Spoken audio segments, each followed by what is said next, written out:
Hello, everyone, and welcome to a brand new edition of VLGA Connect. On the program today, we're going to find out about an exciting new initiative that's aiming to reduce the number of used bikes that are going to landfill, while at the same time supporting a terrific national charity. To find out more about Brainwave bikes, I'm joined by Kieran McMahon, the project's manager. Kieran McMahon is the manager of the Brainwave Bikes initiative and joins me now on VLGA Connect. Hi, Kieran. Hi, Chris. Thanks for having me here and having the opportunity to talk to you about Brainwave bikes. Good to have you. Welcome to the show. I'm a bit intrigued by this concept, and we'll get to how it might be relevant to local government in a moment. But perhaps if we can start with Brainwave itself, the national charity that supports families and children with brain injuries and illnesses, etc. How long's that been around? Yeah, exactly. Yeah, Brainwave Australia, they've been operating for about 27 years now, and still it remains the only national organisation supporting families, children, as you said, with brain illnesses and injuries. Currently, they support over about 1,000 families with information, resources, financial assistance, networking, and family activities. So it's a great charity that I'm learning more and more about every day. And you've come on board with Brainwave just very recently? Exactly, yeah. So I've been officially with Brainwave for just over a month now. I learned about the project about 2 months ago, and as soon as I heard about it, I jumped on it and volunteered my help straight away. And now, yeah, working full time for them, getting this up and running. So this is specifically for Brainwave bikes, which is something new for Brainwave, correct? It is, yeah, it's brand new. So to celebrate 10 years of their partnership with their principal sponsor, Mercedes, they've supported this new venture. So we've got assistance from other parties, 99 Bikes, Good Cycles, and other sponsors. And the main idea for Brainwave Bikes is to receive, test, and sell donated used bikes.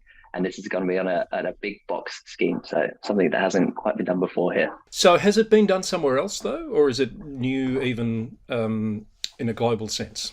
So there's similar smaller projects, and around the world you will find these ideas. The idea of recycling bikes isn't exactly new, but I think doing it on the scale that we want to do, yeah, it is new. Certainly for Australia and Melbourne, yeah. So just explain that a bit more, that scale. How do you see it taking shape? So to begin with, the reason it's going to be so big is we've been allowed a significant premise. We've got a big warehouse, and from that we're able to store and test a lot of these bikes. Some of the smaller companies that might be doing something similar, they're limited to very small space and can only accept a certain amount of bikes. Whereas where we have far bigger space, we can accept everything, and that's our goal. And if it works here, we'll hopefully be expanding into other places as well. So the idea is to get a hold of these bikes that would otherwise be disposed of, to fix them, test them, make sure they're suitable for use, obviously, and recycle them. Do you have a sense of how big the issue of disposed bikes is in Australia? Yeah, we do. So, I mean, one of our main reasons for doing this is to reduce landfill recycling. So about over 500,000 bikes alone last year in Victoria ended up in landfill, which is an astronomical amount. And I don't think that should happen. Yeah, I imagine, and I know a lot of these bikes are fit for purpose. They just need a little bit of TLC and they can be used again. I'm sure you know somebody who has a bike in their shed. I know somebody, as much as I don't want to get rid of them, I have 5 bikes at home. I don't need that many. So I'll definitely be donating bikes myself. Can I just check? Did you say 500,000 every year? Yes. Yeah. That's Exactly. a staggering In number, Victoria isn't alone. it? It is, yeah. It's incredible. So how do you see this working? How do you think you're going to go about obtaining those bikes for a start? So it's a donation-based project, but we also have the flexibility. Our sponsors providing us vehicles. So we will be able to collect bikes from certain areas that maybe they weren't able to donate themselves, can't drop by in person. And, part of what we're talking about, the councils can link in. I would love for them to help us and have, collection stations. I'd like to be partnered with schools. They can do donation drives. Logistically, it will help us.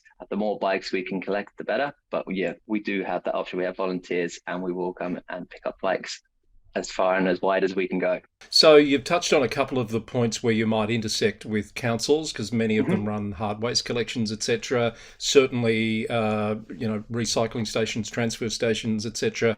But also that linking with schools that you were talking about. Do you think you're going to be relying on councils to be able to make those sorts of connections? Yeah, I would love them to, not so reliant, but yeah, I'd love them to be able to help me out.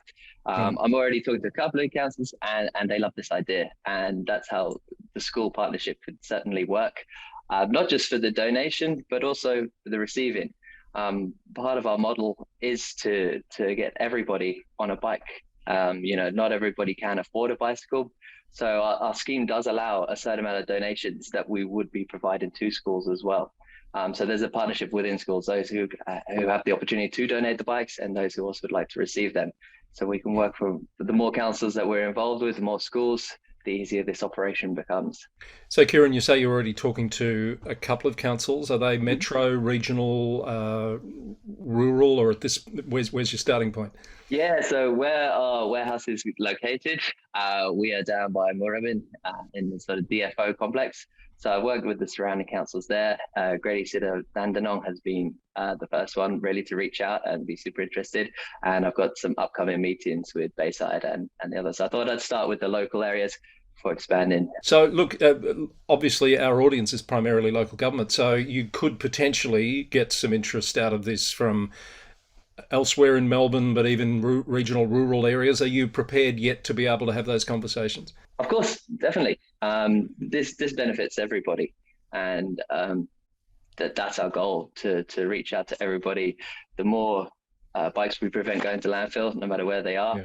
Okay, it might be hard to access them, but we have ways. We have friends, volunteers, partners all around Melbourne and into regional Victoria. So although the collection days may be a little bit further afield, we'll get there and we'll come get them.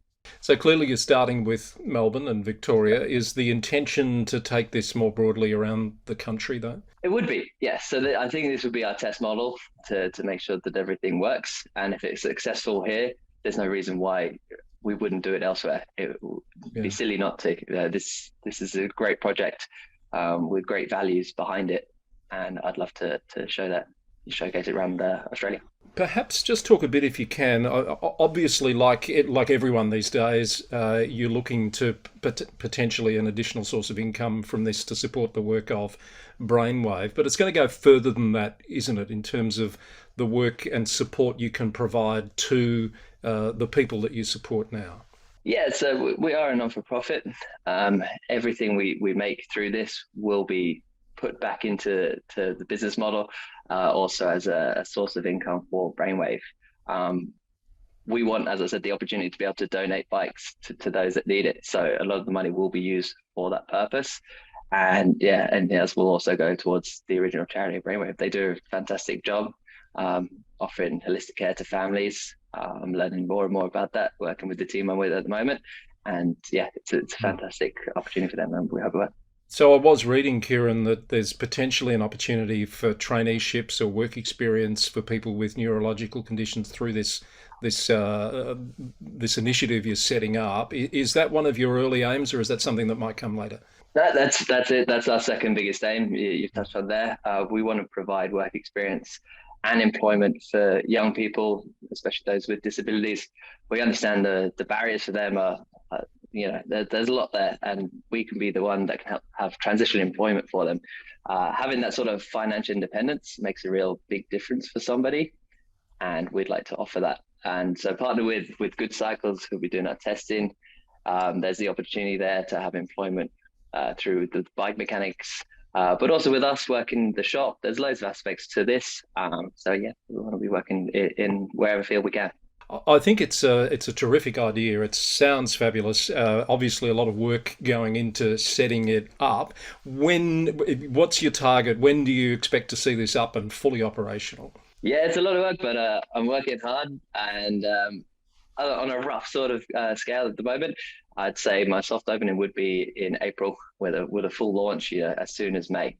As I can take donated bikes as of now. Yeah, I can hold them wherever. So if you have bikes or you know anyone, put them in contact with me. But as far as the stock goes, yeah, looking towards April with the main launch in May.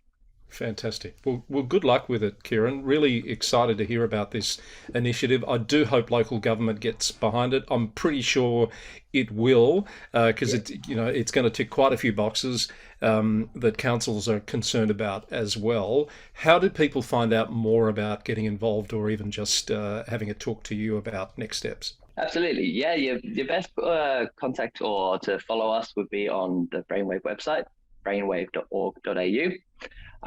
Very soon we'll have our own social media pages launched, and you can contact me directly through there. But if you just reach out to Brainwave, I'm connected, so straight away from there. Otherwise, you'll be hearing from me anyway. All the local councils, I'll be knocking on your doors. Fantastic. I'm sure they'll welcome the approach. Kieran, great to have you on the program. Really exciting, as I said. All the very best with it. I look forward to hearing about its success in the not too distant future. Thank you so much. Cheers, Chris. Great to have the pleasure. That is indeed an exciting sounding initiative. I hope you enjoyed hearing about Brainwave bikes on this edition of VLGA Connect. Stay tuned for more coming from our channel very, very soon. And bye for now.